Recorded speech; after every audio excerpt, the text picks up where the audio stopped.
Bismillahirrahmanirrahim. Assalamualaikum warahmatullahi wabarakatuh. Innal hamdalillah nahmaduhu wa nasta'inuhu wa nastaghfiruh wa na'udzu billahi min shururi anfusina wa sayyiati a'malina. May yahdihillahu fala mudilla lahu wa may yudlil fala hadiya lahu. Asyhadu an la ilaha illallah wahdahu la syarika lahu wa asyhadu anna Muhammadan 'abduhu wa rasuluh. Allahumma salli wa sallim ala nabiyil karim sayyidina wa maulana Muhammadin wa ala alihi wa sahbihi wa man tabi'ahum bi ihsanin ila yaumiddin. Qala Allah ta'ala fi kitabihil karim, a'udzu billahi as-sami'il 'alim minasy syaithanir rajim. Bismillahirrahmanirrahim. Ya ayyuhalladzina amanu ittaqullaha haqqa tuqatih ولا تموتن إلا وأنتم مسلمون. وقال يوم لا ينفع مال ولا بنون إلا من أتى الله بقلب سليم. وقال أيضا وعسى أن تكرهوا شيئا وهو خير لكم وعسى أن تحبوا شيئا وهو شر لكم والله يعلم وأنتم لا تعلمون. Alhamdulillahi Rabbil Alamin. Tidak ada kata, ucapan atau apapun yang terlintas di dalam fikiran kita dan di dalam benak hati kita kecuali mengucapkan Alhamdulillahi Rabbil Alamin atas limpahan kenikmatan yang Allah berikan kepada kita semuanya. Tidak ada seorang pun di antara kita hari ini, detik ini duduk di tempat yang mulia ini, tempat yang mendatangkan ketenangan, melainkan kita sama-sama sedang menunggu. Menunggu apa? Menunggu nomor antrian. Kita tidak akan tahu kapan kita akan pulang. Ya. Kita semua pasti akan pulang dan tidak jelas. Tidak ada seorang pun yang faham ajalnya kapan akan datang. Oleh karenanya, mari kita sama-sama memaksimalkan apa yang menjadi pesan dari Allah Subhanahu wa taala dalam surat Al-Baqarah ayat 197. Wa tazawwadu fa inna khairaz zadit taqwa. Berbekallah kalian dan sebaik-baik bekal adalah dengan ketakwaan. Mengapa ketakwaan menjadi bekal yang terbaik? Karena hidup kita ini tidak pernah terlepas dari yang namanya masalah. Hidup kita itu selalu membutuhkan solusi setiap hari dan setiap saat. Kemudian berbicara tentang takwa, Rasulullah SAW pernah ditanya oleh sahabat, "Ya Rasulullah, di manakah takwa itu?" Kemudian Rasulullah sambil memegang dadanya dan menepuknya menjawab, "At-taqwa hahuna, at-taqwa hahuna, at-taqwa hahuna." Takwa itu tempatnya di sini, yaitu di hati.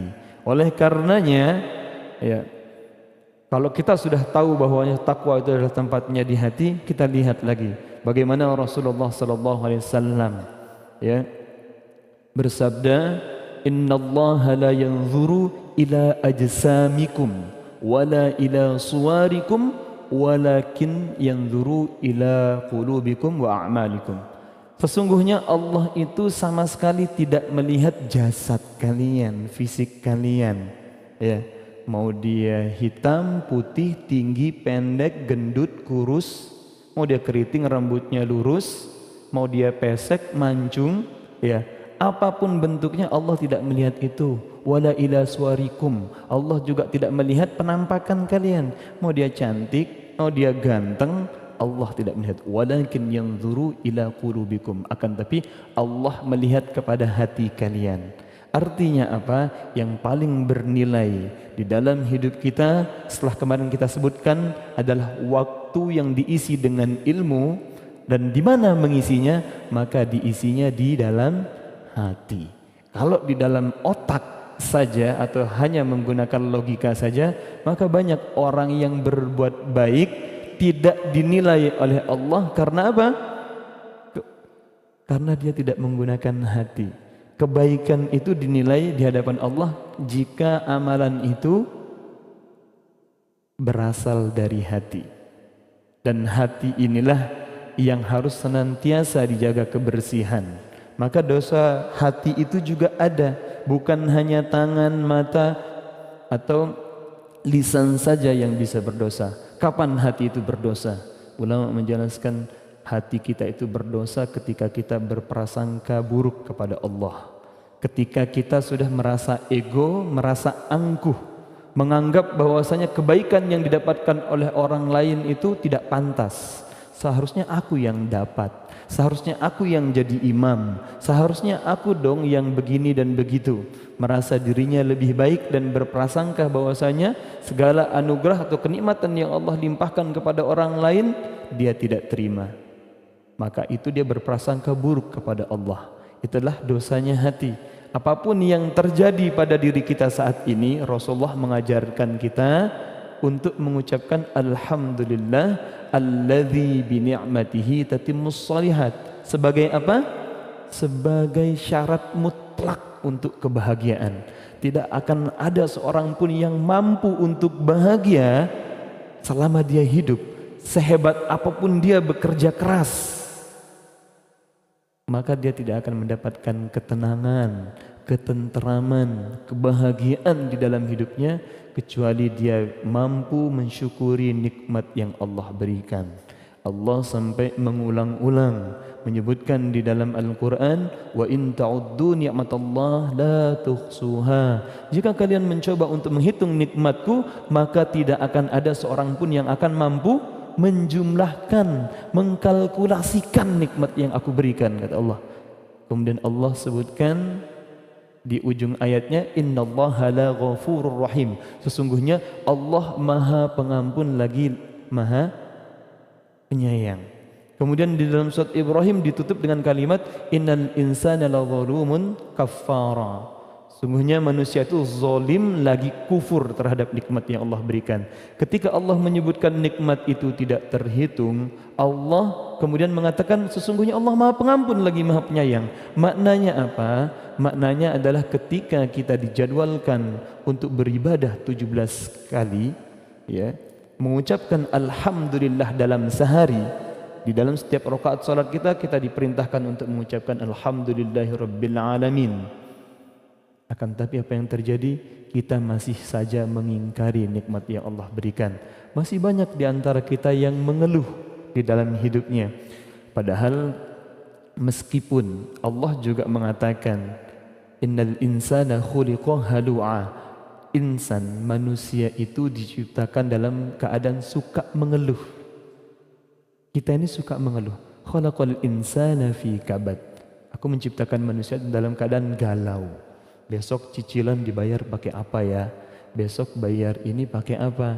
Anak-anakku nanti kalau aku meninggal siapa yang akan merawat dan menjaganya? Siapa yang akan merawat suamiku? Apakah nanti kalau aku meninggal suamiku nikah lagi enggak ya? Kalau suamiku nikah lagi gitu kan, nanti jilbabku, perhiasanku dikasihkan ke istri barunya. Aduh emane gitu kan, sprayku ini biasanya tak rawat, ini kesayanganku, awas saja sampai nanti ada wanita lain yang tidur sama suaminya. Nah, itu galau. Khalaqal insana fi kabad. Aku menciptakan manusia dalam keadaan kabad. Dari kata kabid. Kabid itu artinya nih hati. Ya. Kabid itu artinya liontin atau tempatnya. Maka manusia itu sering galau. Besok ini gimana, besok gimana, ya kan? Kegalauan itu selalu muncul, padahal Allah sudah menjamin rizki. Ya, maka kegalauan itu sering muncul bagian dari was-was yang dibisikkan oleh syaitan. Ya, kemarin kita berbicara tentang Quranic Healing Solution. Ada beberapa hal yang kami sampaikan. Salah satunya adalah ketika seseorang ingin mengisi waktu atau al-asrnya dengan ilmu, maka dia harus tahu ilmu itu seperti apa. Sumber ilmu adalah Al-Quran, dan dia harus mengenali apa kandungan dari Al-Quran. Masih ingat kemarin kandungan Al-Quran ada 3. Yang pertama, tujuan Al-Quran itu diturunkan. Yang kedua, bagaimana caranya Al-Quran mengajarkan kita untuk sampai pada tujuan. Dan yang ketiga, mukjizat. Itu yang belum dijelaskan kemarin. Baik. Yang pertama tujuannya ada 3, iman, Islam, dan ihsan. Maka Rasulullah SAW bersabda, ma bu'ithu liyutammima makarimal akhlak. Aku tidak diutus kecuali untuk memperbaiki akhlak. Dan akhlak ini adalah puncak dari ketakwaan seseorang. Di bulan Ramadan ini Allah fasilitasi kita dengan siyam. Untuk apa? La'allakum tattaqun, supaya kita sampai pada derajat takwa. Maka takwa itu puncaknya adalah rasa syukur. Dan rasa syukur itu barometer yang paling jelas yang bisa dilihat adalah dengan akhlak yang baik. Maka benar kalau kita gariskan tadi, Allah berfirman, carilah bekal. Dan bekal terbaik apa? Takwa. Kemudian Rasulullah mengatakan, ma bu'istu liyutammima makarimal akhlak. Aku tidak diutus kecuali untuk memperbaiki akhlak. Artinya itu satu kesatuan. Dan akhlak kemarin kaitannya dengan ihsan, yaitu ketika kita beramal seolah-olah kita bisa melihat Allah. Artinya selama hidup ini kita dituntut untuk melihat Allah. Kita tidak bisa melihat Allah secara langsung, akan tapi kita bisa melihat ciptaannya Allah. Adakah di antara apapun yang kita lihat ketika kita membuka mata luput dari ciptaan Allah? Tidak ada sama sekali. Tidak ada. Maka apapun yang kita lihat ini semua ciptaan Allah. Dan seharusnya yang paling dekat dengan kita adalah Allah dibandingkan orang tua kita. Karena Allah mengatakan, aku yang menciptakanmu.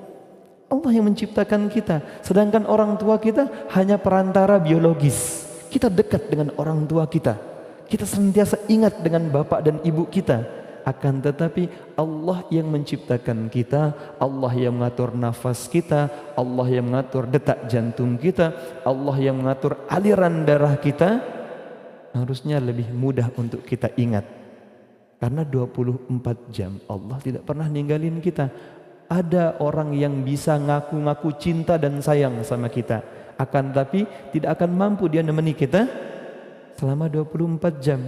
Allah 24 jam menemani kita semuanya. Oleh karenanya, siapa yang bisa senantiasa mengingat Allah? Yaitu orang yang hatinya senantiasa dijaga untuk selalu bersih. Kalau seandainya kita berinteraksi dengan manusia, banyak berinteraksi dengan manusia, apa yang akan terjadi? Pikiran kita atau akal kita akan terkontaminasi sehingga mudah untuk kotor. Maka banyak bergaul dengan manusia itu sebenarnya musibahnya adalah hati kita gampang kotor. Ketika kita melihat orang lain sedih, kadang kita ikut sedih. Dan kadang-kadang kita lupa bahwasanya itu adalah ujian dari Allah. Ketika kita mendapati seseorang itu kaya raya, hidupnya senang, enak, kemudian pada saat yang bersamaan kita susah. Apa yang terjadi? Kita kadang nelongso. Kenapa kok aku begini ya Allah, dianya enak-enakan. Maka di situ kita harus melihat Allah menguji kita dengan kesabaran kemarin. Ada 4 titik kesabaran, ingat? Sabar dalam menjalankan perintah, sabar menjauhi larangan, sabar menghadapi musibah, dan sabar menghadapi ujian yang Allah titipkan melalui orang-orang kafir. Maka ini tidak akan terlepas dari hidup seorang manusia. Maka dalam perjalanan kita ini, ya perjalanan pulang, perjalanan mudik, ya kita ke kampung akhirat ini, carilah bekal yang terbaik, yaitu bekal takwa. Dan ketakwaan itu sangat mudah untuk dijalankan bagi orang-orang yang memelihara rasa syukurnya. Maka fokus otak kita, fokus pikiran kita, fokus hati kita adalah dengan melihat kenikmatan yang tidak pernah terputus. Dalam keadaan bermaksiat, dalam keadaan lalai, Allah tidak pernah memutus kenikmatannya.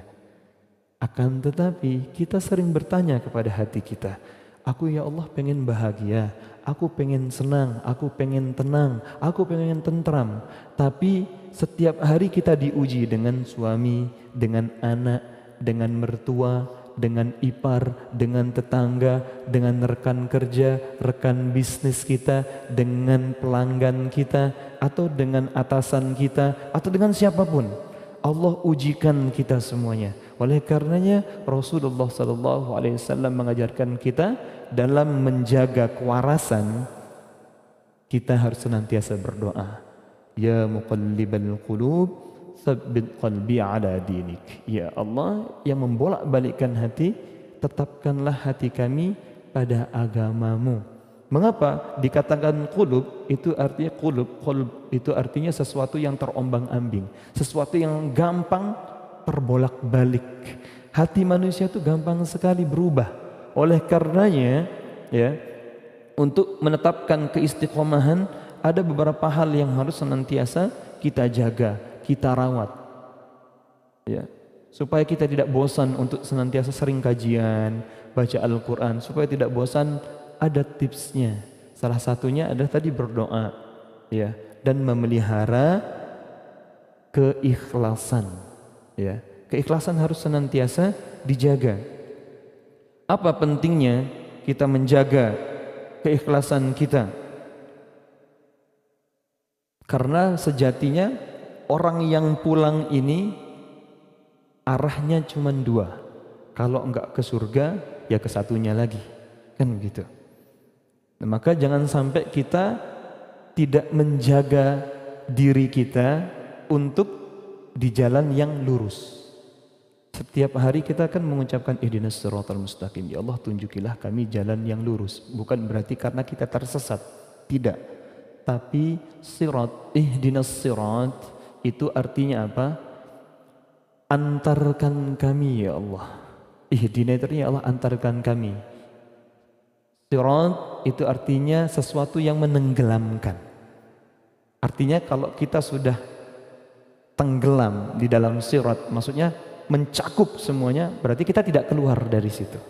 Tapi di dalam sirat itu nanti ada jalan-jalan, ya. Bukan jalan-jalan healing, ada jalan, ya. Ada yang namanya, kalau jalan itu kan dalam bahasa Arabnya bukan hanya sirat, ada sabil, ya, ada sabil. Nah, sabil itu kan ada banyak tuh. Nah, maka jalan menuju keselamatan di dalam sirat itu ada banyak, ya. Ada orang yang mendapatkan syurga melalui menjadi istri yang solehah, ya, menjadi suami yang bertanggung jawab, ya, melalui menjadi anak yang berbakti, menjadi orang tua yang bertanggung jawab kepada anak-anaknya, menjadi orang-orang yang senantiasa jujur bahwasanya dia adalah seorang hamba. Maka itu adalah jalan. Oleh karena kita minta sama Allah, ya Allah tunjukilah kami jalan. Mana jalannya? Yaitu jalan orang-orang yang Engkau berikan kenikmatan, ya kan?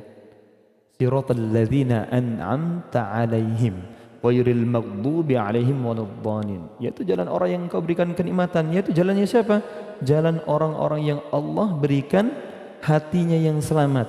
Karena nanti di hari akhir itu, ya, orang semua tidak akan selamat. Di mana hari itu dikatakan oleh Allah tadi, ya, tidak akan selamat kecuali apa? Yauma la yanfa'u malu wala banun illa man atallaha biqalbin salim. Ya.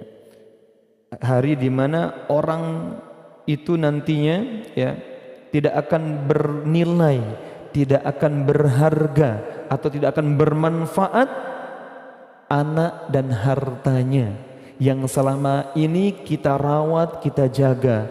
Harta yang selama ini kita kejar-kejar, ngoyo-ngoyo untuk mendapatkan, ternyata tidak akan bermanfaat di hari itu. Illa man atallaha biqalbin salim. kecuali orang yang datang kepada Allah dengan hati yang selamat. Maka di antara ciri-cirinya nanti Allah kabarkan orang-orang yang berpulang. Di antaranya orang ada yang masuk surganya Allah, yaitu orang-orang yang selamat tadi hatinya. Maka hati itu dibagi menjadi 3 sebagaimana disebutkan di dalam surat Al-Baqarah di awal. Ya, di awal disebutkan ada yang namanya qalbun salim, yaitu hati yang selamat, yaitu hatinya orang-orang yang beriman. Kemudian ada yang namanya qalbun mayyit, yaitu hatinya orang-orang kafir yang sudah mati, tertutup. Dan ada yang namanya qalbun marid, hati yang sakit, yaitu hatinya orang-orang yang munafik.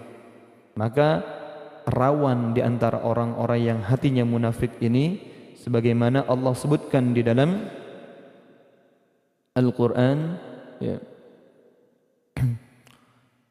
Misalnya Allah sebutkan di dalam surat Al-A'raf ayat 172.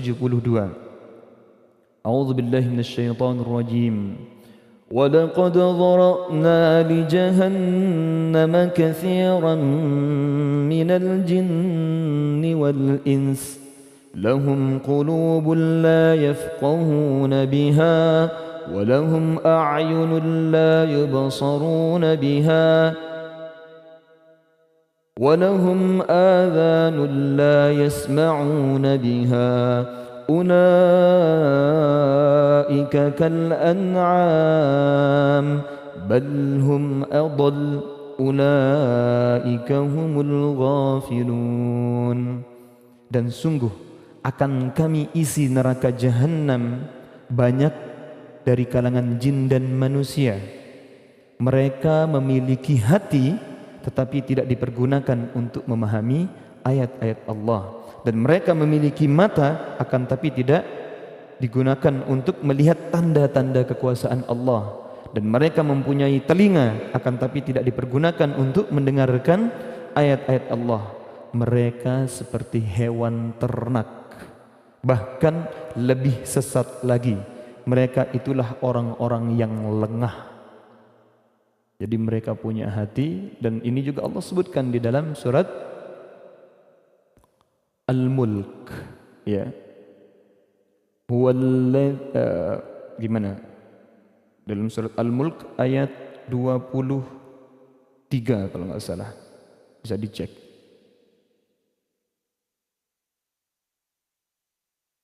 Gimana bunyinya? قل هو الذي أنشأكم وجعل لكم السمع والأبصار والأفئدة قليلا ما تشكرون. Dialah Allah yang menciptakan kamu dan menjadikan pendengaran, penglihatan dan hati nurani. Ya. Akan tapi qalilan ma tashkurun, sedikit sekali mereka bersyukur. Allah katakan apa? Di sini yang pertama, Allah yang menciptakan pendengaran, penglihatan dan hati. Ya, qul huwallazi ansya'akum wa ja'ala lakumus sam'a, ya, sam'a wal absar wal afidah, fuad, hati. Qalilan ma tashkurun, sedikit sekali kalian bersyukur. Nah, bagaimana cara mensyukuri penglihatan kita, pendengaran kita dan hati kita? Maka install Al-Quran. Caranya bagaimana? Interaksi dengan Al-Quran dengan cara yang baik. Bagaimana caranya berinteraksi dengan Al-Quran yang baik? Ulama menjelaskan minimal ada 5 langkah berinteraksi dengan Al-Quran. Disebut dengan 5 tak. 5 tak, huruf T, tak ya. 5 tak. Tak yang pertama yaitu tamyid atau tamhid. Apa itu tamhid? Tamhid adalah usaha seorang untuk mengenali surat atau huruf atau nama surat itu atau kalimat-kalimat yang akan dibahas dalam sebuah cerita, kisah atau dalam sebuah surat. Misalnya kita akan membaca atau menghafalkan surat An-Naba, kenapa disebut dengan surat An-Naba? Ya. Kemudian misalnya kita belajar surat Yusuf atau membaca surat Yusuf, kenapa disebut dengan surat Yusuf? Ada peristiwa penting apa yang terjadi pada saat itu sehingga turun surat ini? Dia turun di Mekah atau di Madinah? Ya, ini termasuk Makkiyah atau Madaniyah, atau kemudian dia turunnya kapan? Peristiwa penting apa yang terjadi? Itu namanya tamyid. Ini mengantarkan seseorang untuk lebih ingin tahu, lebih penasaran, dan lebih cinta terhadap apa yang akan ia baca. Itu namanya tamyid atau tamhid, atau kata pengantar. Yang kemudian yang kedua ada yang namanya tilawah. Apa? Tilawah.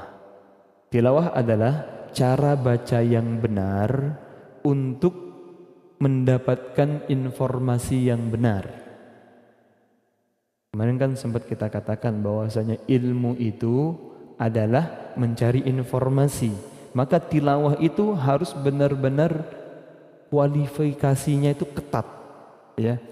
Tidak boleh kita nambah-nambahi huruf, nambah panjangnya saja salah atau mengurangi saja sudah merubah makna. Maka ada hukum-hukum tajwid nanti di sana, ya. Kita bisa belajar tahsin dan tajwid ketika kita belajar tilawah. Tilawah ini fungsinya apa? Untuk mendapatkan informasi yang benar, ya. Cara baca yang benar untuk mendapatkan informasi yang benar. Ketika informasinya benar, maka pengamalannya juga benar. Ketika pengamalannya benar, maka dia akan selamat. Ya, kalau informasinya salah, pemahamannya salah. Ketika dia salah faham salahnya, interaksinya salah, amalnya salah, ya ia tersesat dan tidak selamat. Oleh karenanya tilawah itu ketat. Pengucapan Al-Quran itu harus jelas, tegas, sesuai dengan kaidah-kaidahnya. Jangankan Al-Quran, dalam kehidupan kita sehari-hari saja itu kalau salah mengucapkan itu bisa jadi fatal. Pernah kemarin saya mendampingi seseorang yang konsultasi, seorang suami yang menceraikan istrinya karena salah bicara. Gimana itu bisa terjadi? Jadi kisahnya, suaminya bekerja di luar kota Malang, istrinya di Malang. Setiap bulan ya kirimannya lancar gitu, ya lancar terus setiap bulan gitu kan. Terus karena lancar akhirnya istrinya alhamdulillah dimodalin kan, dimodalin dan dia jadinya cantik. Suaminya tanya lewat WA, kamu kok sekarang cantik banget, katanya suaminya. Jawaban istrinya apa? Karena dia orang yang polos, lugu, dan suaminya juga sama-sama lugu. Ya karena aku suka Faisal, katanya. Salah pengucapan. Suaminya marah gara-gara istrinya suka Faisal. Kamu ini gimana? Setiap bulan kamu nggak ada rasa syukur ya? Setiap bulan tak kasih duit, tak kirimin, kamu malah di sana selingkuh. Aku nggak selingkuh, aku cantik memang karena aku suka Faisal. Kamu gitu ya, suka sama aku, kamu nggak cantik. Sekarang suka sama Faisal kamu. Loh beneran mas, aku nggak selingkuh, aku suka Faisal. Akhirnya kan tulisannya Facial, harusnya Faisal, dia bacanya Faisal. Ada Ustadz Faisal di sini. Nah, gara-gara suka Faisal gitu kan, suaminya marah, akhirnya bisa-bisanya kamu gitu kan ya. Kamu kan setiap hari tak setiap bulan tak kirimi duit. Apa gunanya gitu kan? Ya justru itu katanya. Ya tak pakai buat sama Faisal kan. Tambah marah gitu kan. Kamu dimodalin malah tambah begini. Nah, akhirnya dia spill tuh alat skin care-nya. Tahu skin care ya? Ya. Skincare ya bacanya. Biar nggak salah paham juga gitu ya. Ya, tulisannya skin care. Nah, ditampakkan skin care-nya gitu kan, tambah marah. Ya ini aku suka sama Faisal itu dikasihnya ini katanya. Oh, terus uang dari aku gimana? Maksudnya dia kan kalau suka facial dikasihnya itu gitu. Dan polosnya bahasanya istri seperti itu. Saking salah pahamnya akhirnya suaminya menceraikan, kamu tak talak gitu. Dan ini fakta. Ini terjadi gara-gara suka Faisal. Oleh karenanya pengucapan itu harus jelas. Ya, hati-hati ibu ya yang suka Faisal ya. Nanti bilang sama suaminya itu, Faisal mas, Faisal gitu. Ya. Salah pengucapan, ini jadinya fatal. Orang bisa bercerai. Itu bukan sesuatu yang sepele bercerai. Ya kan? Dicerai lewat WA gitu. Itu yang kedua, tilawah harus ketat. Kemudian yang ketiga, tafsir. Tak yang ketiga itu tafsir. Yaitu pemahaman makna Al-Quran secara umum. Itu tafsir. Para mufassir tidak pernah mengatakan bahwasanya inilah tafsir yang terbaik. Maksud Allah menurunkan ayat ini maksudnya, enggak ada. Jadi ulama senantiasa menyandarkan kepada pendapat Rasulullah, pendapat hadis, ya, pendapat para ulama dari kalangan para sahabat. Tafsir itu senantiasa berkembang, meskipun maknanya tidak berubah dan bertentangan antara satu dengan yang lainnya. Itulah Al-Quran. Ya, dan untuk menafsirkan Al-Quran kita tidak boleh orang awam. Harus paham gramatika bahasa Al-Quran, harus paham balaghah, harus paham asbabun nuzul, seluk-beluk Al-Quran, seluk-beluk diturunkannya, itu baru kita bisa menafsirkan ya ayat-ayat muhkamat, ayat-ayat mutasyabihatnya, bagaimana maksudnya.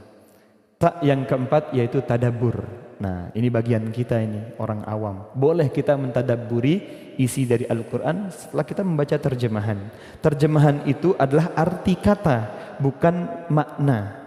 Ya, kalau maknanya tadi di tafsirnya, tapi kalau tadabbur itu di situ arti kata. Akan tetapi Allah perintahkan, apakah engkau tidak mentadabburi?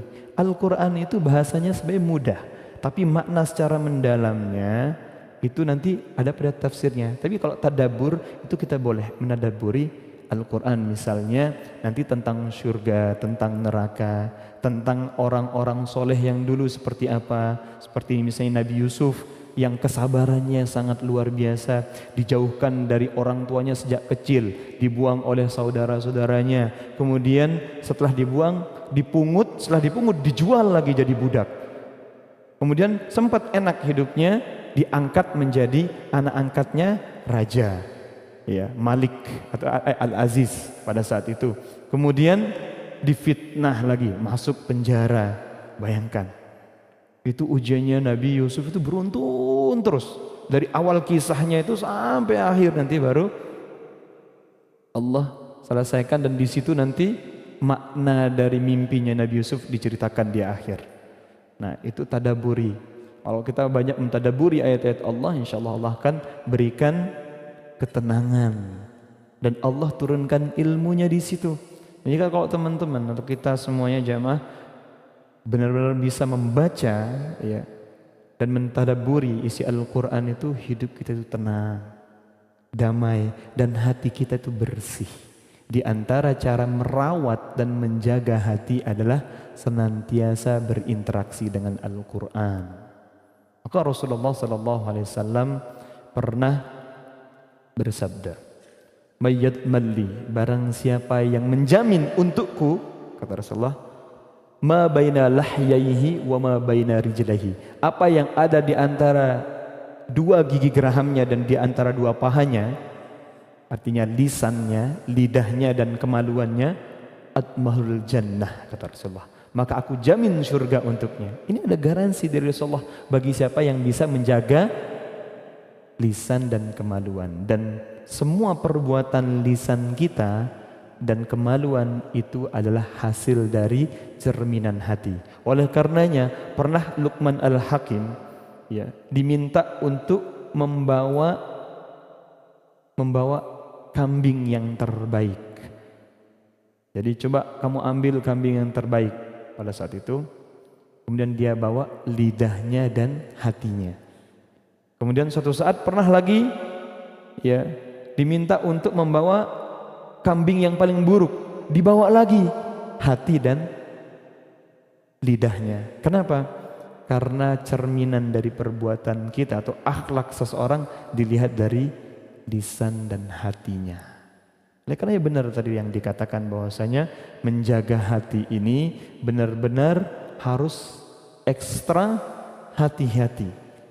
Oleh karenanya orang yang harus menjaga hati-hati, ya, hatinya juga dikatakan hati-hati, hati-hati ya, nggak dikatakan jantung-jantung ya, atau otak-otak ya gitu. Ya kamu kalau di jalan nanti pakai otak gitu kan, ya jalan pakai kaki dong, ya kan. Tapi ketika dia membawa hatinya, hidupnya akan damai. Karena dia akan mencerminkan akhlak seseorang. Pernah suatu saat Nabi Isa dicela oleh Bani Israel. Nabi Isa dicela, dikatakan apa? Engkau pembohong, pembual, dicela dengan banyak celaan. Apa jawaban Nabi Isa? Jazakallahu khairan.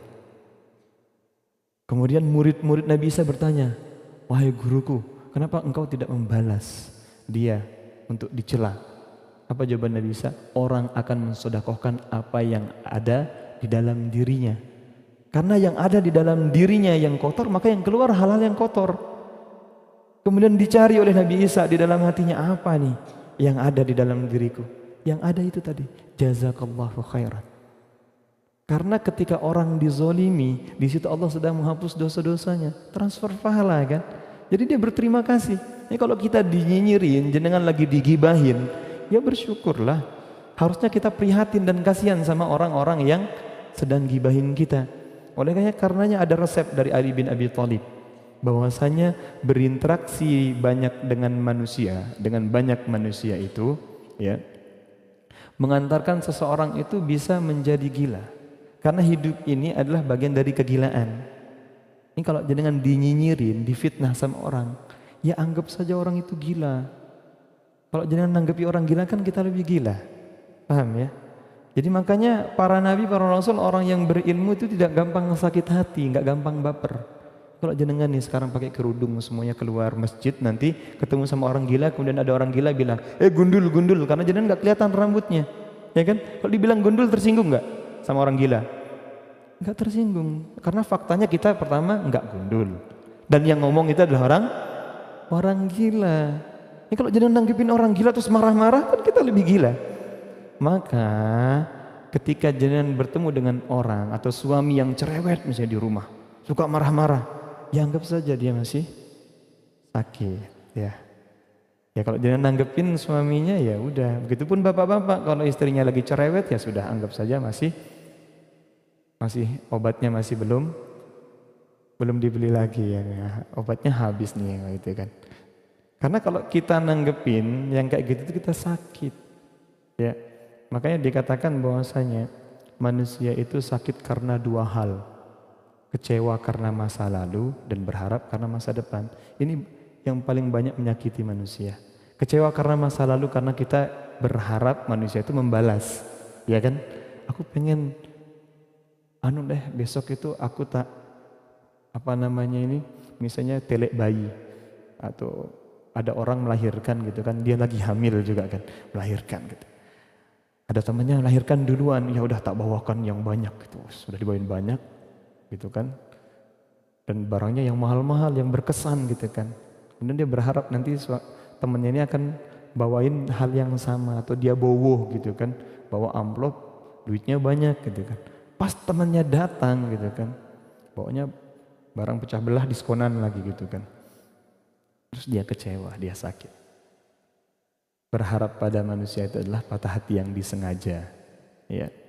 Karena ketika kita berharap balasan dari manusia itu kita sengaja menyakiti diri kita. Oleh karenanya kan kemarin jelas ditegaskan, orang kalau mau menjaga hatinya harus senantiasa berbaik sangka sama Allah. Pelihara, jaga dan rawat keikhlasan. Ikhlas itu dari kata-kata apa? Dari kata khalas. Kalau duduk bahasa Arabnya jalasa. Ijlis, duduklah. Khalasa, khalas, selesai. Ikhlas, selesaikan. Apa yang diselesaikan? Allahus Samad, Allah tempat bergantung. Apapun perbuatan kita Allah yang akan balas. Kita harus jujur. Makanya kalau ibu-ibu mau hatinya tetap sehat, ketika kita jadi seorang ibu, jadi seorang istri, ini jawaban dari pertanyaan yang kemarin. Kan ada yang tanya kemarin, gimana caranya supaya nanti kalau suami saya ngeselin, nggak langsung refleks saya nyeples gitu. Ini diceples langsung si siapa suaminya. Supaya nggak refleks saya nyeples suami saya, gimana caranya? Salah satunya kita jujur, kita ini hamba, yang balas itu Allah. Kalau kita tahu Allah yang membalasnya, ya sudah. Aku merawatmu, merawat anak, merawat suami, dan menafkahi istri itu adalah bagian dari cara melayani Allah. Bukan melayani kamu, nggak ada urusan. Suatu saat pernah ada satu kisah. Saya sama teman-teman itu diundang untuk meruqyah orang di Jogja. Ya sudah, sama tim, ayo. Kita mau naik mobil apa motoran? Wes kita motoran aja katanya teman-teman. Touring, namanya anak muda kan, ya udah touring, bismillah. Nyampe sana, ini rumahnya nenek-nenek gitu kan, orangnya bilang, enggak jadi katanya gitu. Teman-teman langsung ngomong, ya kita dari Malang motoran, dia minta tolong gitu kan. Kita sudah merekomendasikan ada tim di Jogja, silahkan. Enggak, kita maunya Ustadz aja gitu kan. Udah kita datang ke sana. Terus teman-teman pada kesel semua, udah anggap jalan-jalan saya bilang gitu kan. Urusan kita itu sama Allah bukan sama dia. Bulan depannya kita diundang lagi. Tapi teman-teman udah kebal, alhamdulillah. Udah niatin jalan-jalan aja gitu kan. Udah nanti dia udah siap-siap. Bener saja pas nyampe sana, orangnya batalin lagi. Ini orang gila katanya gitu. Kok mau sih katanya gitu. Ya kan kita niatnya apa tadi sana? Kalau niatnya mau jalan-jalan ya sudah. Kalau niatku melayani Allah ya sudah. Karena Allah yang menitipkan orang ini untuk kita diundang, ya datang saja. Kita nggak usah lihat dia mau jadi atau enggak. Itu kan urusan dia sama Allah, itu urusan kita, kita datang saja kan begitu. Jangan sampai seperti Nabi Yunus, kan kita bisa belajar dari situ. Nabi Yunus pada saat itu kan diminta untuk berdakwah, nggak ada yang dengerin. Ya ini nggak ada yang dengerin aku di sini. Coba tak pindah kota saja, bukan berhenti berdakwah.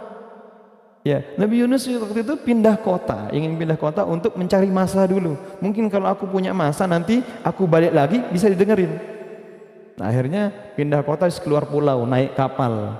Pas naik kapal, ternyata apa yang terjadi? Di sana muatannya berlebih dan harus dikurangi, akhirnya diundi. Diundi namanya Nabi Yunus yang harus dibuang ke laut. Akhirnya dibuang, akhirnya dimakan oleh ikan paus, ya, bukan buus ya. Ikan paus yang akan akhirnya apa yang dikatakan Nabi Yunus? La ilaha illa anta subhanaka inni kuntu minadz zalimin.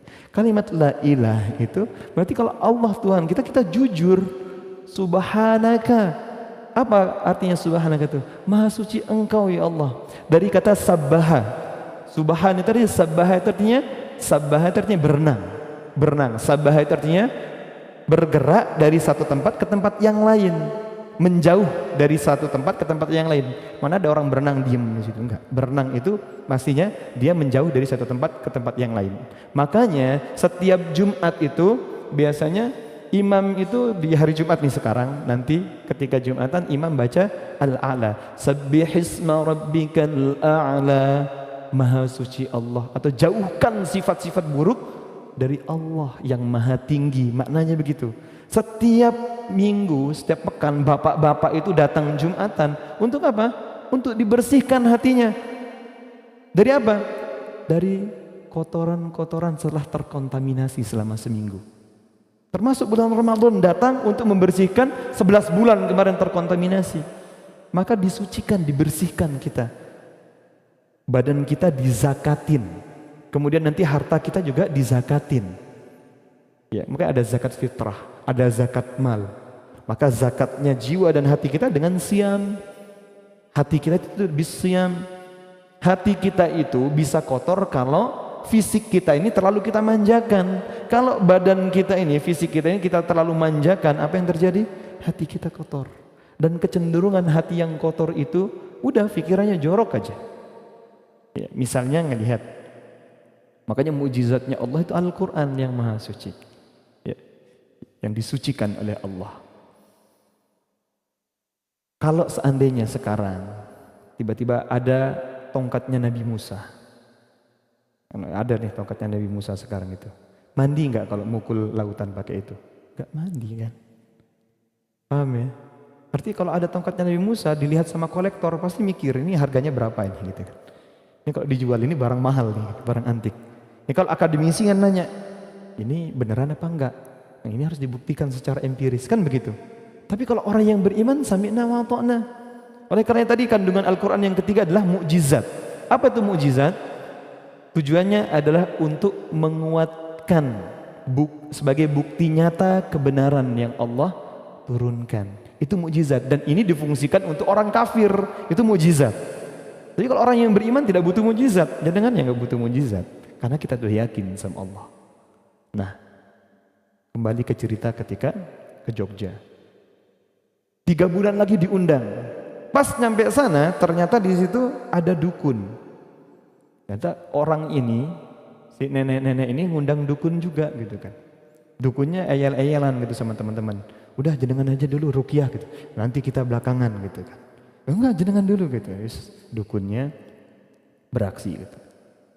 Udah habis itu ibunya minta untuk diruqyah. Harus taubat dulu, kita ceraskan masalah tauhid. Ruqyah itu salah satu ya syaratnya tauhidnya harus benar.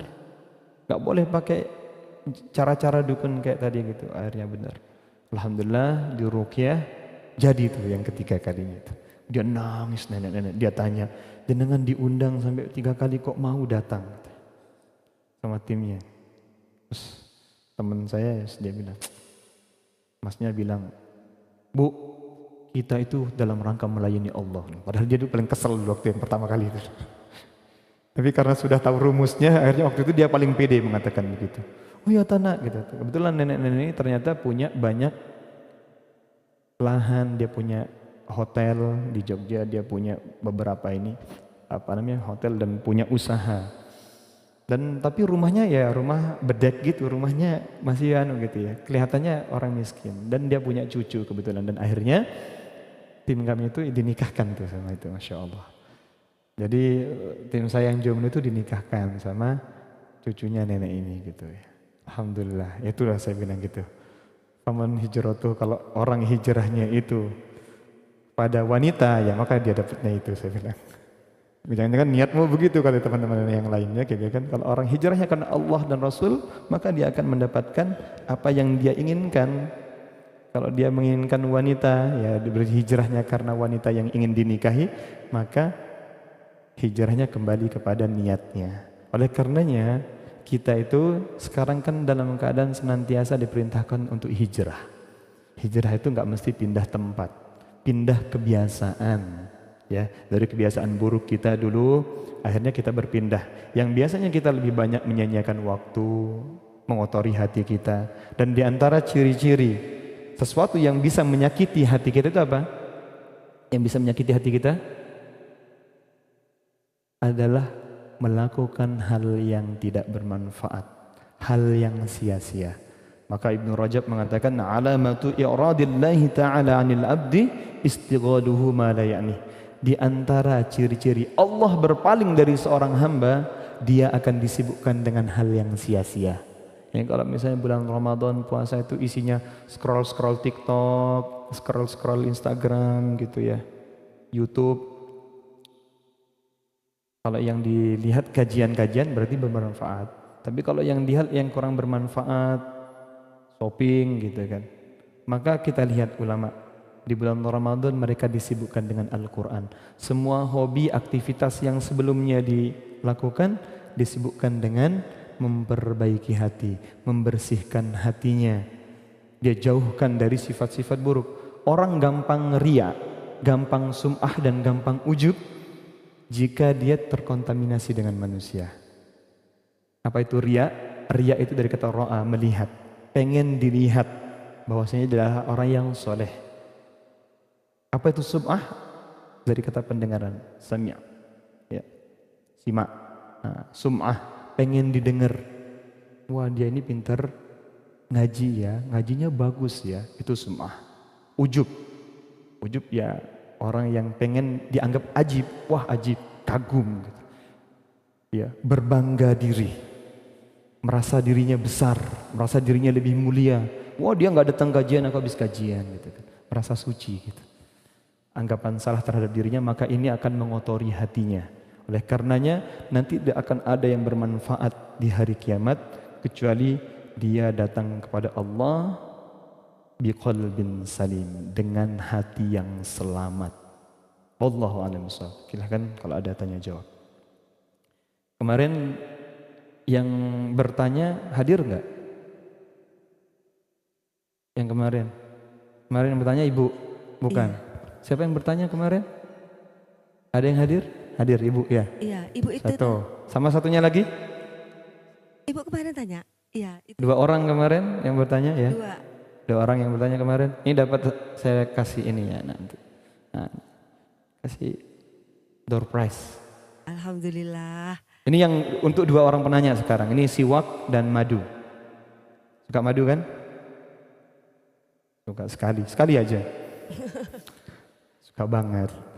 Iya. Monggo silahkan. Itu ibu itu bertanya. Iya. Ya. Sama siapa lagi? Sama jenengan? Oh boleh. Wah banyak yang bertanya ini. Insya Allah nanti panitia nyediakan air putih. Assalamualaikum Ustaz. Soal tilawah itu kalau kita belum lancar, belum benar sekali makhrajnya apa itu, boleh nggak kita tilawah Al-Quran? Karena ada yang nge-share gitu, nggak boleh tilawah kalau kita belum sempurna benar, betul benar bacaannya, maksudnya apanya itu. Bagaimana Ustaz? Masya Allah. Pertanyaannya yang bagus. Kemudian siapa tadi lagi?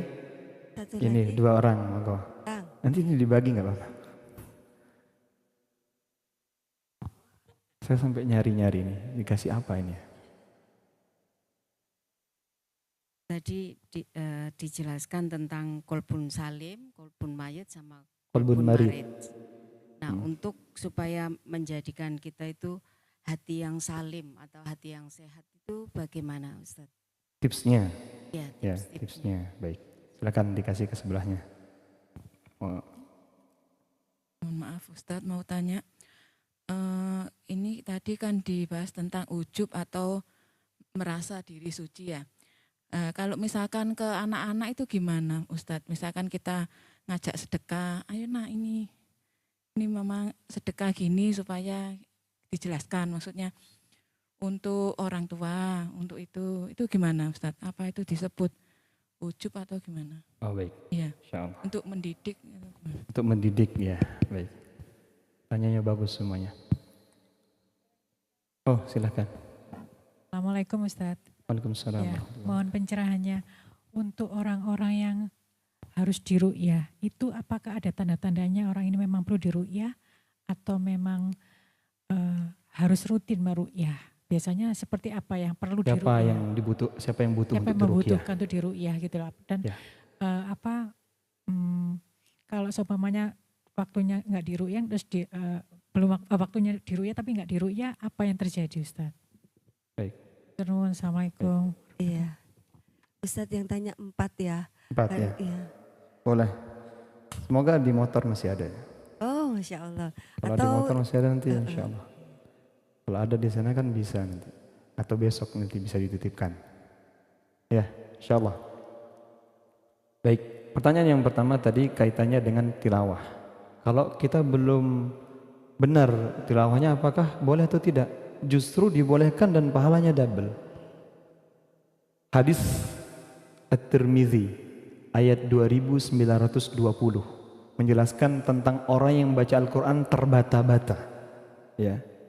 Ya nomor hadisnya itu cuman letaknya di mana saya nggak tahu. Di rak ya, di kitabnya itu di rak ya. Bukan Ustaz Adi Hidayat kan bisa menjelaskan secara jelas. Ya, nomor hadis 2920 itu menjelaskan tentang orang yang membaca Al-Quran secara terbata-bata itu akan mendapatkan pahala double. Sedangkan orang yang membaca Al-Quran secara lancar di nomor hadis 2910, satunya 20, ujungnya satunya 20. Nah itu menceritakan tentang Allah akan memberikan 10 kebaikan dalam satu huruf. Aku tidak mengatakan alif lam mim satu huruf, akan tapi alif satu huruf, lam satu huruf, dan mim satu huruf. Dalam syarah hadisnya mengatakan alif itu sendiri bukan satu huruf. Alif itu ya, alif, lam, fa, ya sama fa. Ya kan kemudian lam sama mim. Kemudian mim sendiri mim, ya sama mim. Jadi itu ada kebaikan-kebaikan yang sangat besar. Bahkan dalam tadabbur tadi tadi masih 4 tadi ya. Tak yang keempat, tak yang kelima itu tahfidz. Tak yang keempat itu tadabbur. Maka menadaburi Al-Qur'an itu sangat luar biasa. Nanti misalnya di situ ya, ketika jangan membaca Bismillahirrahmanirrahim, ada 19 huruf. Dalam huruf ba saja kita tadabburi di situ. Ba itu ada 3 fungsi. Ba yang pertama, ba bi listi'anah, untuk memohon pertolongan kepada Allah. Ba yang kedua yaitu ba lit tabarruk, untuk meminta keberkahan. Ba yang ketiga yaitu ba li musahabah. Ya. Apa musahabah itu? Kalau bahasa Indonesianya besti. Ya.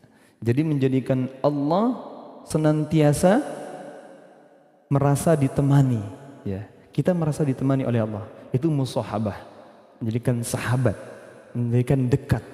Jadi Bismillahirrahmanirrahim, dengan menyebut nama Allah aku minum, dengan menyebut nama Allah aku makan, aku bekerja, aku begini dan begini dengan menyebut nama Allah. Maka nanti ketika orang yang terbata-bata membacanya tadi Bismillahirrahmanirrahim gitu kan, ketika dia baca misalnya gitu kan, daraballahu masalan lilladzina daraballahu masalan lilladzina, itu berapa kali dia ulang ayatnya dan hurufnya berapa itu orang terbata-bata, ya itu boleh karena dalam keadaan masih belajar. Yang salah itu ketika dia sudah tahu hukum tajwidnya harus dibaca panjang tapi malah dipendekin. Banyak tuh kan orang-orang yang misalnya khataman Quran gitu kan, orang Arab saja nggak paham dia ngomong apa, orang hafal Quran aja dia nggak tahu dia ngomong apa, ngomongnya nanti pas ngomong Allah saja itu baru jelas. Pernah tahu orang yang khataman super cepat itu, ya kan ada orang yang begitu kan, padahal itu sudah yang dibaca waktu itu misalnya surat Al-Qiyamah dibaca cepat sekali, padahal di dalam surat Al-Qiyamah sendiri Allah katakan la tuharrik bihi lisanaka lita'jala bih, janganlah engkau mempercepat lisan kamu untuk cepat-cepat untuk mau menguasainya atau menyelesaikan bacaan itu. Ada jelas larangannya dalam Al-Quran untuk tidak cepat-cepat membaca Al-Quran, ya malah buru-buru. Apalagi musim tadarus kayak gini sekarang, ngejar target, ya kan? Targetnya itu hati kita bersih, bukan banyak-banyakan, bukan quantity tapi quality, ya kan? Kalau misalnya jenengan dikasih jeruk misalnya gitu, 1 truk tapi busuk, kan lebih baik dikasih 2 truk tapi nggak busuk kan? Ya, lebih banyak tapi yang nggak busuk kan begitu. Gitu Bu ya, itu pertanyaan yang pertama. Pertanyaan yang kedua tadi kaitannya dengan qalbun salim. Bagaimana caranya supaya kita memelihara qalbun salim? Allah perintahkan yang pertama ikhlas, ya, ikhlas, memelihara keikhlasan. Kemudian yang kedua senantiasa menuntut ilmu. Karena tidak ada orang yang tahu jalan selamat kecuali dia senantiasa mengupgrade dan mengupdate. Ilmu itu bisa bermanfaat ketika diamalkan. Maka setelah berilmu dia harus mengamalkan ilmunya. Ini ilmunya banyak gitu, datang kajian rajin gitu kan. Sering dengar kajian bahwasanya gibah itu nggak boleh gitu kan, tapi tambah rajin gibahnya. Nah, ini kan ada yang bermasalah dengan niatnya. Ya, maka qalbun marid tuh namanya.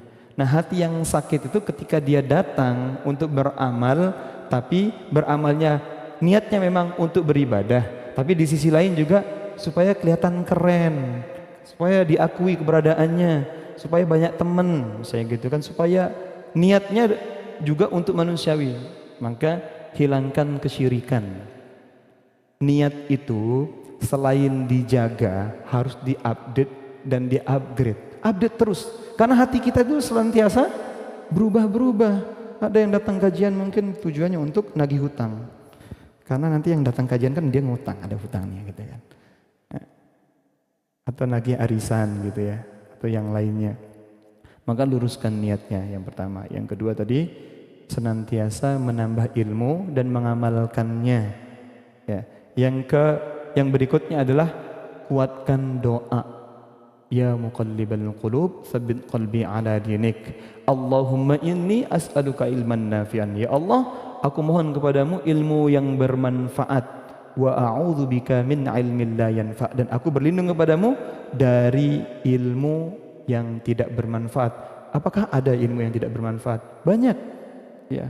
Orang yang pintar bujui itu kan orang-orang pintar. Orang-orang korupsi itu kan pintar semua. Ya kan? Menghilangkan suara rakyat gitu kan misalnya, itu kan orang-orang yang pintar. Kalau nggak pintar kan ketahuan ya, meskipun ujung-ujungnya juga ketahuan gitu, curang misal ya, ini tidak berbicara politik ya, ini berbicara tentang kebiasaan manusia ya, kayak gitu. Jadi berdoa, ya muqallibal qulub tsabbit qalbi ala dinik. Ketika kita ingin menyampaikan ilmu tadi, ini jawaban berikutnya. Ketika kita mau mengajak anak kita untuk beramal, maka kita sampaikan, Rabbis shrahli sadri. Ya Allah, lapangkanlah dadaku.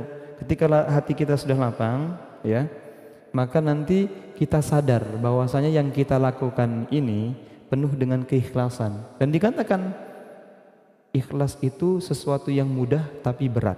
Maksudnya gimana? Mudahnya itu karena nggak perlu modal. Untuk ikhlas ada yang punya modal? Enggak perlu. Jangan mau sedekah butuh modal enggak? Enggak, itu dari Allah semuanya. Apapun yang kita infakkan kan semuanya dari Allah, bukan dari kita. Maka kalau kita mengatakan tidak ikhlas itu aneh. Karena yang memberikan Allah. Dan Allah juga menjamin balasannya. Bersedekah itu menyuburkan rizki. Kita kalau enggak yakin berarti kita munafik. Ya kan begitu. Makanya sudah gitu kan. Artinya apa? Ketika kita belajar untuk memberi dan ikhlas itu butuh latihan.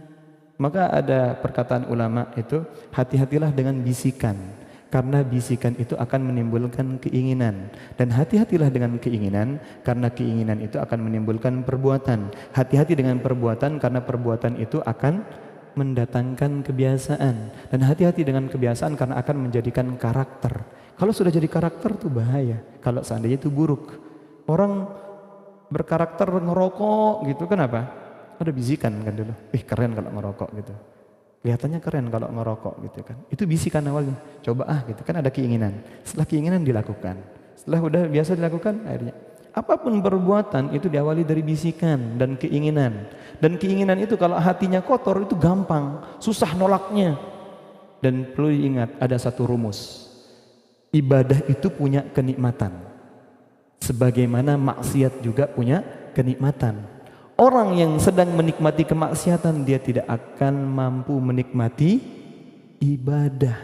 Itu jawaban dari pertanyaan ibu tadi itu. Siapa orang yang butuh untuk diruqyah? Yaitu orang yang kehilangan kenikmatan dalam beribadah, terutama ibadah sholat.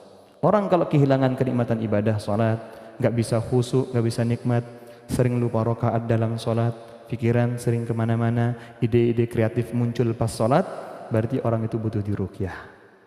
Ya, kalau jenengan ngerasa ide-ide kreatif sering muncul pas sholat gitu, dan ini terjangkit dari takbir sampai salam itu ide-ide kreatif muncul terus. Allah ya, nanti takjilnya ini ya. Nah, aku masak ini aja nanti buat buka puasa, dan buat sahurnya nanti masak ini deh gitu kan. Tapi kayaknya tadi berambang belum kebeli gitu kan. Tiba-tiba udah tahiyat loh, rakaat piro gitu. Nah, ini butuh diruqyah. Karena apa? Karena hatinya itu dipenuhi, dikuasai oleh setan. Ya. Termasuk hatinya yang sakit. Tapi kalau sesekali itu biasa dan itu manusiawi. Ya. Tapi kalau sudah sering begitu, susah, ya sering kali lupa rakaat dalam sholat, ini butuh diruqyah. Nah, diruqyah. Buktinya apa? Dalilnya apa? Sahabat Rasulullah SAW dulu pernah ada yang menjadi gubernur di Taif. Kemudian datang kepada Rasulullah, ya Rasulullah gitu kan. Dia mengadu kepada Rasulullah Madinah.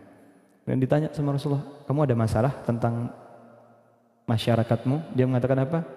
Gak ada. Ada masalah dengan diriku. Aku selama sebulan gak bisa khusyuk sholatnya. Kemudian ditepuk dadanya sama Rasulullah, ukhruj ya ma'sar jin, ukhruj ya adullah. Keluarlah wahai bangsa jin, keluarlah wahai musuh-musuh Allah. Akhirnya dia muntah, anjing kecil. Dalam riwayat lain mengatakan hewan hitam warna kecil. Jadi anjing hitam warna kecil, yang warna hitam kecil. Yang melihat dia dengan Rasulullah adalah setan yang biasa mengganggu. dalam bentuk anjing. Maka orang anjing kan sifatnya fasik, ya hewan yang fasik, ya, sehingga nanti di situ orang-orang yang sholat tadi itu nikmat itu diberikan oleh Allah, akan tetapi dia melupakan Allah. Kan dia ngelamunin apa? Dia ngelamunin nikmat Allah. Seandainya begini, begini nanti. Seandainya aku begini, seandainya aku dapat ini nanti. Di dalam sholatnya. Padahal yang memberi itu Allah. Dia sedang berkomunikasi dengan Allah yang memberikan kenikmatan. Tapi apa yang terjadi? Di situ dia sedang melalaikan Allah. Kan lucu. Bahasanya, ya bahasa lainnya seperti orang yang bekerja di suatu perusahaan, ya bosnya yang gaji tapi dia ngikuti perusahaan kompetitor misalnya gitu kan. Yang kompetitor mengatakan lebih baik seperti ini, dia katakan begitu. Dia jelek-jelekkan produk bosnya misalnya gitu kan. Maka ini sudah terjadi yang namanya kesalahan arah. Itu adalah hati yang sakit.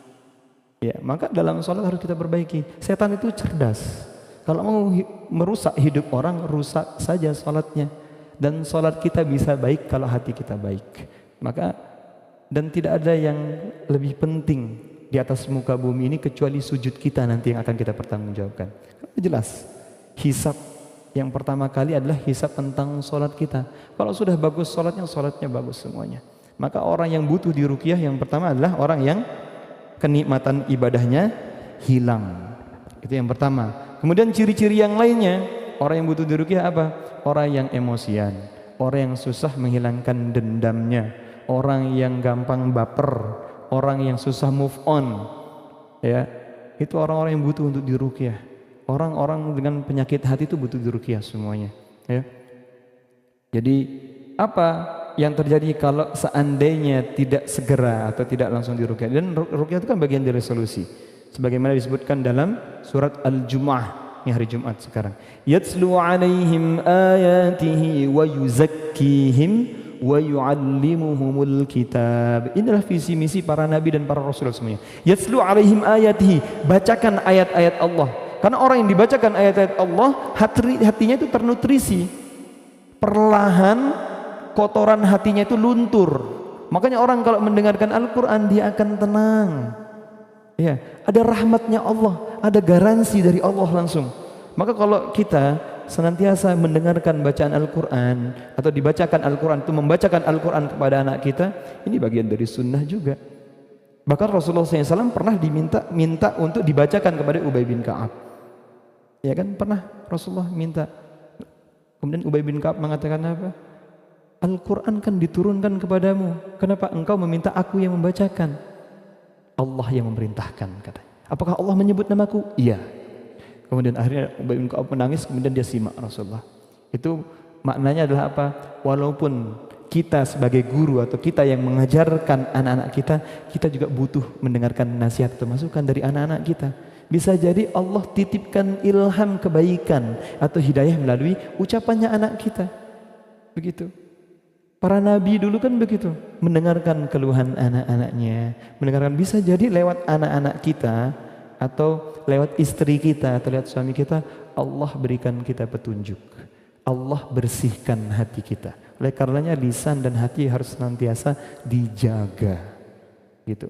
Maka kalau tidak, nanti apa yang terjadi? Yang pertama, orang yang terbiasa melakukan kemaksiat, dia tidak akan nikmat ibadahnya. Makanya kalau misalnya sekarang sholatku kok nggak khusyuk, baca Al-Quranku kok nggak nikmat, kok aku malas untuk sholat tahajud. Kenapa? Karena ada kemaksiatan yang masih langgeng. Mungkin matanya masih bermaksiat, hatinya, telinganya masih bermaksiat. Tapi kalau ada orang yang sedang menikmati ibadah, ya, kemaksiatan itu hambar rasanya, nggak akan nikmat. Itu yang namanya kemaksiatan. Hati itu kalau sudah terbiasa dengan yang bersih, gak suka sama yang kotor. Makanya sampai dikatakan susah untuk meyakinkan lalat bahwasanya itu bunga itu lebih harum daripada kotoran atau sampah. Lalat kan lebih suka di kotoran atau sampah. Itu lalat. Ya. Jadi kalau ada orang dikasih tahu, diajak untuk jujur tapi nggak mau jujur, ya berarti memang hatinya sedang kotor. Doakan. Orang suka gibah, doakan. Ya, termasuk tadi kalau ditanya apakah itu ujub, kalau misalnya kita nanti untuk bersedekah, tidak sama sekali. Maka itu butuh latihan, tergantung niat kita. Ya, innamal a'malu binniyat, innamal a'malu bil khawatim. Amal itu tergantung pada niat dan amal itu tergantung pada ujungnya. Ya, bil khawatim. Akhirnya itu kayak gimana? Ya, maka kita jangan kegeeran sama amal kita yang sekarang. Kita makanya minta sama Allah, ya muqallibal qulub, sabbit qalbi ala dinik. Ya Allah yang membolak-balikkan hati, teguhkan, tetapkan pendirianku pada agamamu.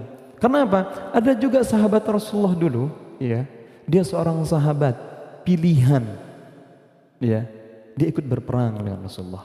Dikatakan dia menghafalkan Al-Quran, dipilih langsung oleh Rasulullah menjadi seorang gubernur di satu kota.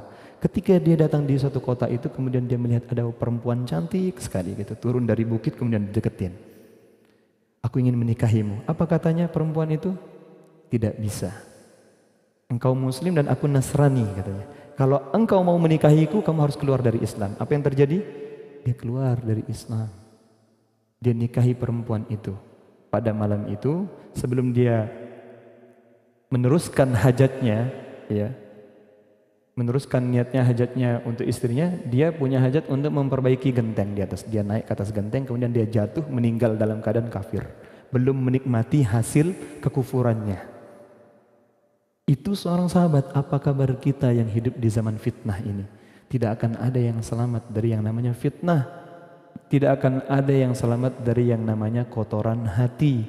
Oleh karenanya kita tidak boleh menilai orang lain itu begini dan begini. Doakan saja. Kalau kita melihat saudara kita berbuat maksiat, kita harus enjoy dengan orangnya, tapi tidak enjoy dengan kemaksiatannya.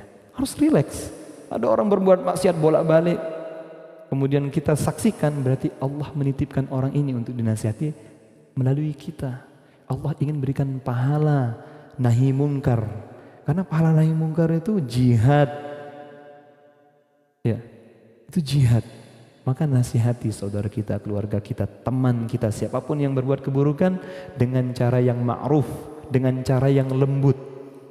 Ketika kita ingin menasihati orang, kita istighfar dulu. Ketika kita ingin mengajak orang bertaubat, kita sholat taubat dulu. Jangan, kalau seandainya orangnya misalnya bilang, oh ngacau, gak usah sok alim, gak usah sok suci.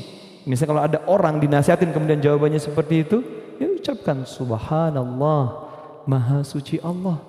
Kita ini kotor, bisa jadi mungkin ada langkah kita yang salah. Jangankan kita, Rasulullah saja dibilang gila. Manusia terbaik yang sangat jujur pada saat itu, gitu ya. Yang mengatakan Nabi itu Al-Amin siapa? Yang memberikan gelar? Mereka sendiri. Tapi mereka sendiri yang mengatakan Nabi Muhammad pembohong, tukang sihir. Umur 18 tahun Rasulullah berdagang.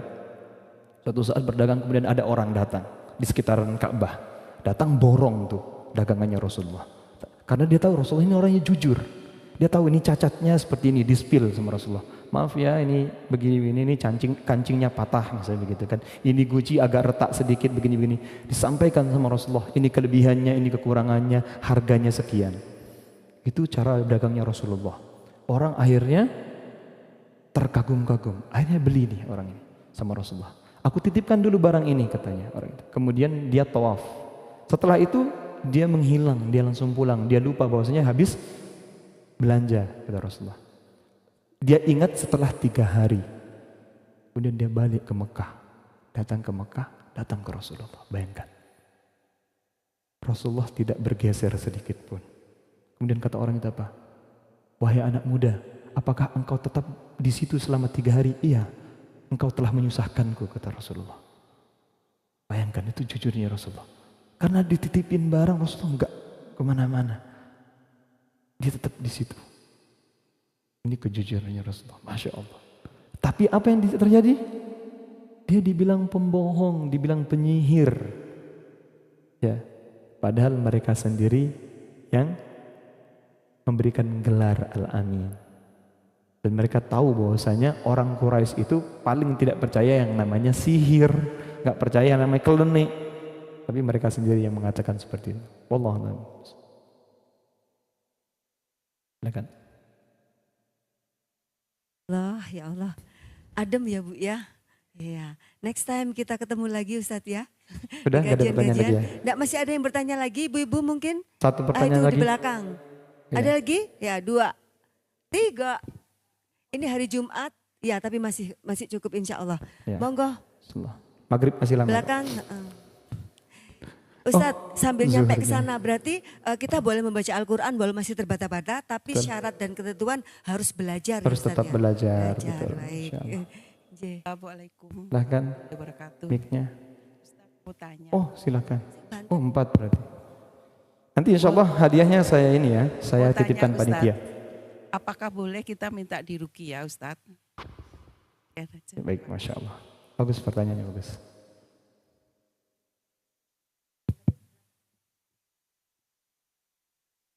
Yang paling belakang dulu deh, nggak apa-apa. Kamu dibilang ladies first. Ini perempuan semua.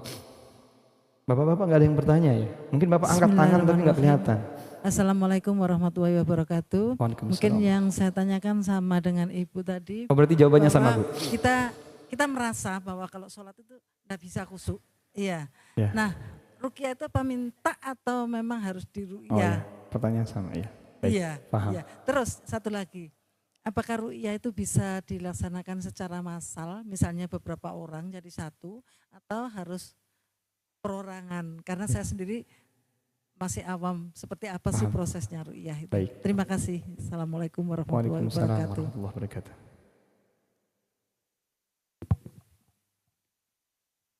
Assalamualaikum warahmatullahi wabarakatuh. Pertanyaannya hampir sama, mungkin serupa. Ya bagaimana kalau kita ingin mengistiqomahkan hati kita supaya hati kita itu bersih Ustadz, sehingga untuk sholat tadi bisa khusyuk begitu. Mungkin juga tadi ada yang ini minta untuk diruqyah bersama-sama seperti itu. Kadang memang begitu kita sholat hati kita kemana-mana, kurang khusyuk. Demikian, terima kasih. Wassalamualaikum warahmatullahi wabarakatuh. Waalaikumsalam warahmatullahi wabarakatuh. Yang terakhir yang di belakang, yang kerudung putih Ibu tadi, ngangkat tangan. Silakan. Pertanyaannya sama juga. Assalamualaikum warahmatullahi wabarakatuh. Waalaikumsalam. Sebetulnya ini kemarin Ustadz, Oh, sesuai dengan bacaan Bismillah awal nawa itu untuk kebaikan katanya harus diawali dengan Bismillah begitu ya Ustadz. Kadang sempat lupa misalnya mau ke sini karena ke susu habis ada tamu terus ke susu berangkatnya tanpa Bismillah. Tapi niatannya sudah maunya ke sini begitu Ustadz. Apakah saat saya berada di sini mengikuti tadabur sama pengajian ini tidak mendapatkan pahala atau ada bacaan khusus untuk mengganti bacaan Bismillah awal yang lupa itu, seperti kalau sholat ada bacaan sujud sahwi kalau lupa rakaat itu. Yeah. Yang kedua sehubungan dengan ru'yah ya Ustaz. ruqyah pakai qaf. Kalau ru'yah itu ngelihat. Pakai qaf. Ruqyah. ruqyah. Ada orang minta tolong ru'yah saya ini, udah saya ru'yah. Ru'yah itu dilihat. Ruqyah pakai qaf. Ruqyah. Ya, ruqyah. Ini udah terlanjur tua lidahnya kaku. Ruqyah ya. Masih muda kok. Pemuda di umur di tahun 70-an lah ya. Dilihat dari Singosari. Ini untuk ruqyah barangkali ada kriteria khusus ya Ustadz. Bila mana orang ini sudah harus diruqyah. Gitu. Astagfirullahaladzim. Terus apakah ini ruqyah ini? Gak usah dipaksakan Bu, gak usah dipaksakan. Belajar itu. Ruqyah ini apakah bisa dilakukan lebih dari sekali seumur hidup ya Ustadz gitu. Jadi mohon ada pencerahan kriteria orang ini perlu diruqyah. Yang kedua apakah seumur hidup itu bisa lebih dari sekali ruqyahnya. Makasih. Assalamualaikum warahmatullahi wabarakatuh. Waalaikumsalam warahmatullahi wabarakatuh. Masya Allah. Ustaz, ini bisik-bisik Ustaz. Ayo kita kapan-kapan kumpul di ruqyah di ruqyah. Ya, di ruqyah. Ya. Ruqyah.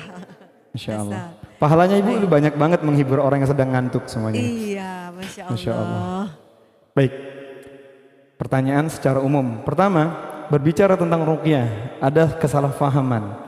Boleh nggak sih minta ruqyah? Bagaimana dengan hadis Rasulullah SAW yang saya bacakan? Yadkhulul jannah min ummati sab'una alfan bighairi hisab. Akan masuk dari umatku 70.000 golongan tanpa hisab. Illa salasa, kecuali 3 golongan. Waman hum ya Rasulullah? Tanya, siapa ya mereka ya Rasulullah? Humul ladzina la yastaqun. Mereka yaitu orang-orang yang tidak memakai kai, pengobatan dengan sundutan besi panas. Ya. Wala yastarqun, tidak minta ruqyah dan tidak meruqyah. Terus kemudian wala yatatayyarun, dan mereka tidak percaya tatayyur atau percaya sial. Nah, kemudian wa ala rabbihim yatawakkalun, dan kepada Tuhannya mereka bertawakal. Hadis riwayat Bukhari dan Muslim. Ada penjelasan atau syarah tentang hadis ini. Di hadis yang lain Rasulullah mengatakan, memerintahkan Aisyah minta ruqyah dari ain. Tuh, kok bertentangan? Berarti Rasulullah membiarkan Aisyah untuk tidak masuk surga tanpa hisab. Kan begitu. Ini seolah-olah bertentangan hadis ini. Kemudian ada sahabat Rasulullah yang mengatakan, ya Rasulullah, di zaman jahiliyah aku biasa meruqyah. Ini arqi di fil jahili. Aku meruqyah biasanya di zaman jahiliyah. Bagaimana pendapatmu ya Rasulullah? Apa jawabannya Rasulullah? I'ridu alayya ruqakum. Coba tunjukkan gimana ruqyahmu, kata Rasulullah. Ini hadis riwayat Muslim. Kemudian ditunjukin hadisnya. Ruqyahnya itu, mantra-mantranya. Kemudian Rasulullah mengatakan, la ba'sa birruqa ma lam yakun fi syirkun. Tidak masalah ruqyah itu, yang penting tidak mengandung kesyirikan. Ulama menjelaskan tentang 70.000 golongan orang yang masuk surga tanpa hisab ini, kecuali 3. Orang yang menggunakan kai, orang yang minta ruqyah dan meruqyah, dan yang ketiga tatayyur. Semua dalam bentuk kesyirikan. Ya, maksudnya apa? Ruqyah itu ada yang syar'iyah, ada yang syirkiyah. Ruqyah yang syar'iyah itu jelas dibolehkan, dan Rasulullah memerintahkan Aisyah, menganjurkan. Rasulullah pun pernah diruqyah. Siapa yang meruqyah Rasulullah? Jibril. Rasulullah pernah sakit, Rasulullah pernah demam, dan Rasulullah dalam riwayat disebutkan seolah-olah Rasulullah mendatangi istri-istrinya. Ya, seolah Rasulullah mendatangi istrinya padahal dia tidak mendatanginya.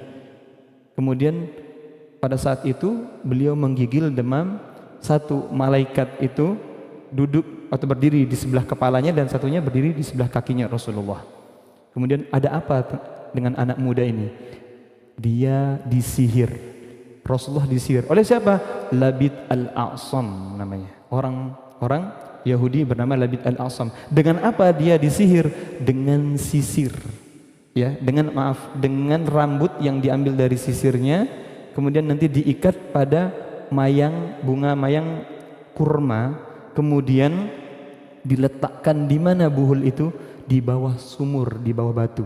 Di dalam sumur, di bawah batu lagi. Kemudian para sahabat bertanya, ya Rasulullah, kenapa engkau tidak mengambilnya? Ya, jadi sampai sumur itu berwarna merah seperti air pacar pada saat itu. Rasulullah tidak mengambil karena istilahnya sudah dimusnahkan.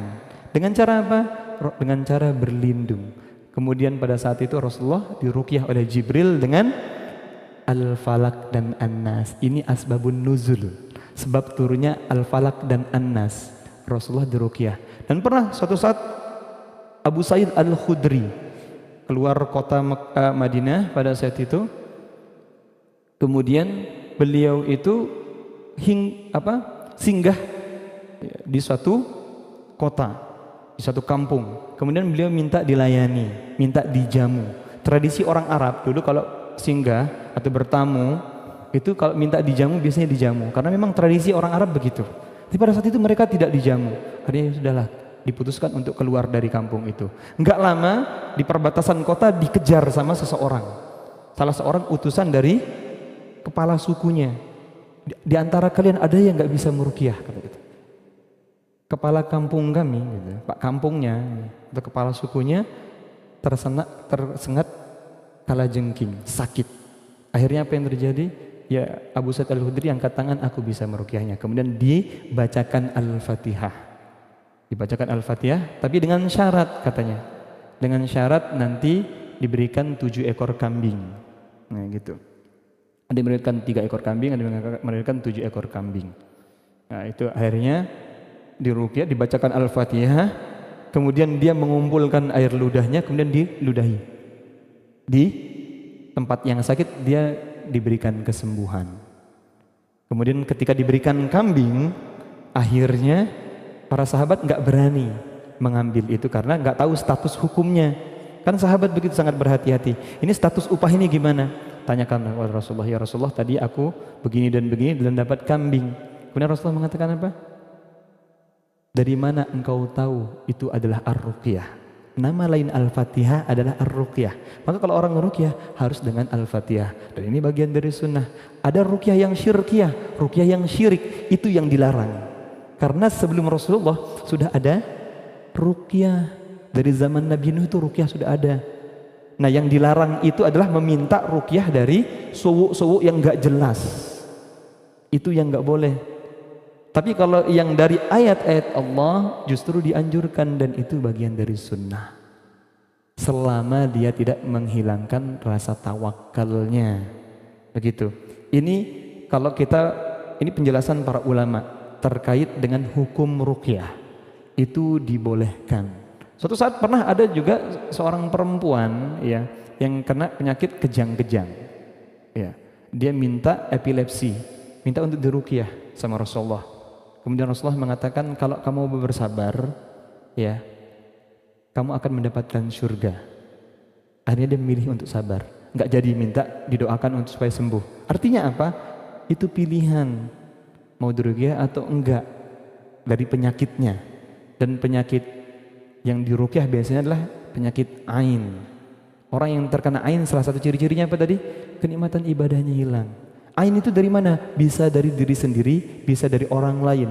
Ain itu adalah pandangan jahat atau dari orang yang hasad.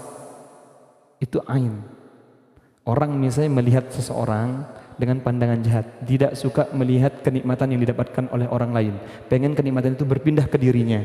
Atau dia terlalu berbangga. Aku hanya setahun alhamdulillah sehat terus. Dia mengatakan begitu, tapi tidak mengatakan Masya Allah, dia bisa sakit. Saya punya teman, tim ruqyah. Tim saya dulu, waktu kita ada konferensi peruqyah internasional di Bandung. Ya. Kemudian dia bilang, saya ini, dia merasa ngaca gitu kan. Dia ketika dia bercermin, dia merasa bangga. Ini aku selama setahun tumben gak sakit. Dia membanggakan dirinya. Apa yang terjadi? Setelah itu langsung gerges. Dia langsung bilang sama saya, tanya, ain itu bisa gak mengenai diri sendiri? Bisa.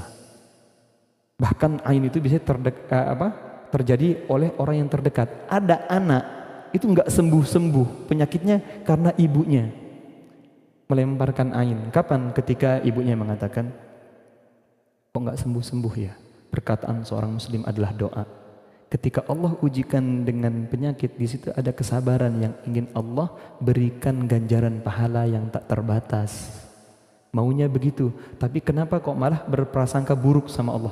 Kan sudah ikhtiar ke dokter ini, kok nggak sembuh-sembuh ya? Itulah yang mematenkan penyakit itu. Anakku bandel ya, nggak bisa dibilangin. Diaminkan sama malaikat.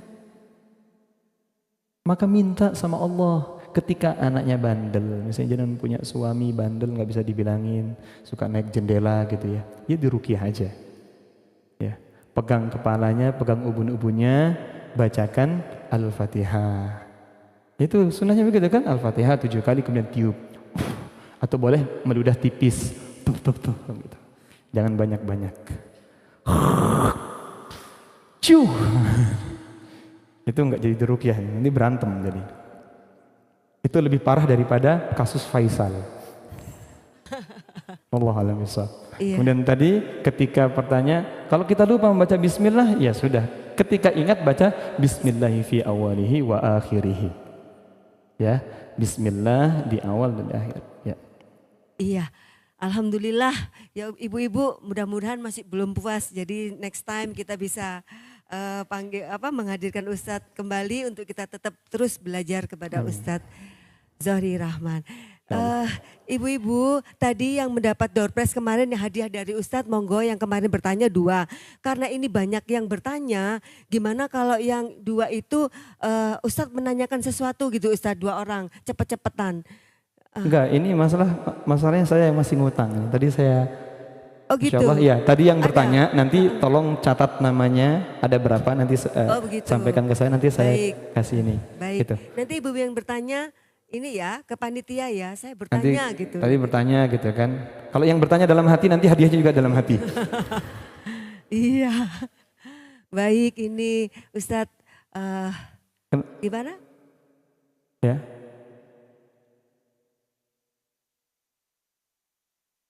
Oh iya, yang terakhir itu tahfidz. Tahfidz, menghafalkan. Tahfidz.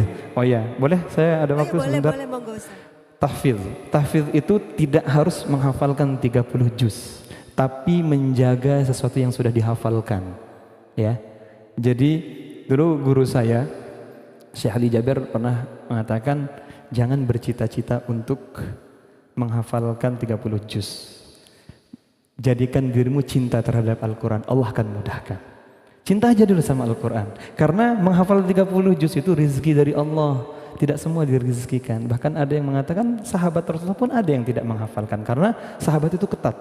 Dia tidak akan menghafalkan kecuali dia mengamalkan yang sebelumnya. Ini kalau kita kan gitu, semangat hafalan, nggak ada yang dikerjakan. Nauzubillah. Ya insyaallah kalau di sini kan insyaallah sudah diamalkan hafalannya. Ya, itu tahfidz.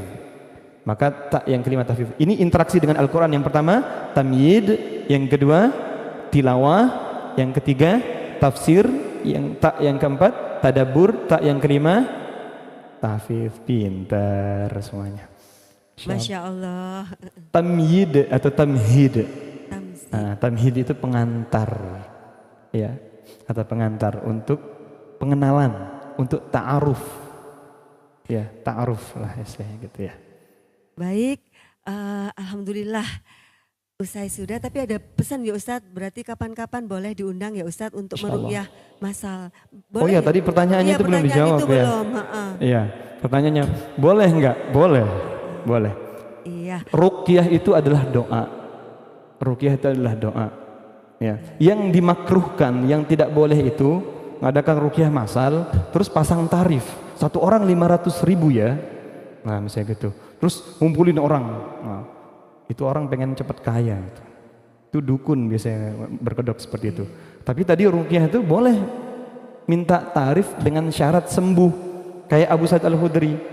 Nah, makanya kalau ditanya, kalau ruqyah biasanya tarifnya berapa?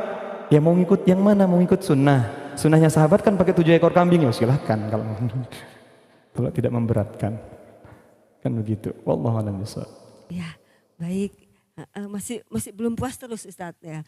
Baik ibu-ibu, sebentar Ustadz mohon ditutup dulu atau kami menyampaikan pengumuman dulu? Boleh, kita tutup dulu ya. Ditutup kita tutup dulu dengan doa kafaratul majlis. Subhanakallahumma rabbana wa bihamdika asyhadu an la ilaha illa anta astaghfiruka wa atubu ilaik. Wal afu minkum wassalamu alaikum warahmatullahi wabarakatuh. Waalaikumsalam.